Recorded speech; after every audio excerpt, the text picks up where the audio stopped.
TSB নিউজে স্বাগত। চলে যাব আজকের দিনের একটি গুরুত্বপূর্ণ খবরে। এই মুহূর্তে আমরা দাঁড়িয়ে আছি মেদিনীপুরের বালি ব্যবসায়ী সৌরভ রায়ের বাড়িতে। সকাল 8টা থেকে শুরু হয়েছে ইডির হানা। দেখা যাক কি কি তথ্য উঠে আসে। মেদিনীপুরে ইডির তল্লাশি, বালি ব্যবসায়ীর বাড়ি থেকে উদ্ধার বিপুল নথিপত্র। সাত সকালে মেদিনীপুর শহর সংলগ্ন যমুনা বালি এলাকায় ব্যাপক চাঞ্চল্য ছড়ায়।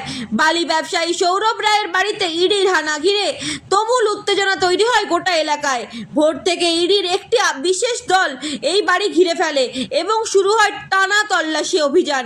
প্রায় 13 ঘন্টা দীর্ঘ তদন্তের শেষে রাতের দিকে দুটি ব্যাগ ভর্তি নথি নিয়ে বাড়ি থেকে বের হয় ইডির আধিকারিক। প্রসঙ্গত আজ মেদিনীপুর, ঝাড়গ্রাম সহ একাধিক জেলায় একযোগে ইডি অভিযান চালানো হয়েছে। জানা গিয়েছে বালি ব্যবসার সঙ্গে যুক্ত অর্থনৈতিক লেনদেন এবং বিভিন্ন অনিয়মের অভিযোগ উঠেছিল। সেই ভিত্তিতেই এই পদক্ষেপ। স্থানীয় সূত্রে খবর, সৌরভ রায় মেদিনীপুরের একজন প্রভাবশালী ব্যবসায়ী। এলাকায় তার যথেষ্ট নাম রয়েছে, প্রতিপত্তি ও রাজনৈতিক যোগাযোগও তার রয়েছে। তবে হঠাৎ করে এভাবে কেন্দ্রীয় সংস্থার হানা ঘিরে সকাল থেকেই থমথমে পরিবেশ তৈরি হয় যমুনাবালি এলাকায়। এই দিন ইডির গাড়ি বাড়ির সামনে ঢুকতেই উৎসুক মানুষ, ভিড় জমে যায় রাস্তায়। সারা দিন জুড়ে পুলিশি নজরদারি ছিল কড়া।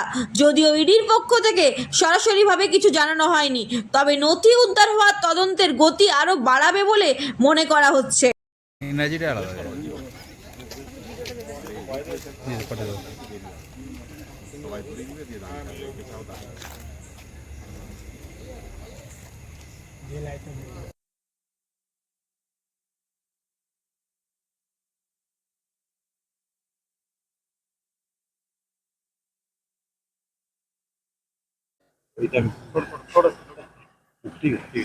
ইডি আধিকারিকরা কিন্তু ইতিমধ্যেই বেরিয়ে যাচ্ছিয়েছে। স্যার কি পাওয়া গেল? স্যার কি পাওয়া গেল? স্যার কি পাওয়া গেল? স্যার কি পাওয়া গেল? স্যার স্যার কোনো ক্যাশ পাওয়া গেছে? স্যার কোনো ক্যাশ পাওয়া গেছে? স্যার ডকুমেন্ট স্যার কিছু সিজ করা হয়েছে? স্যার কি পাওয়া গেছে যদি বলেন।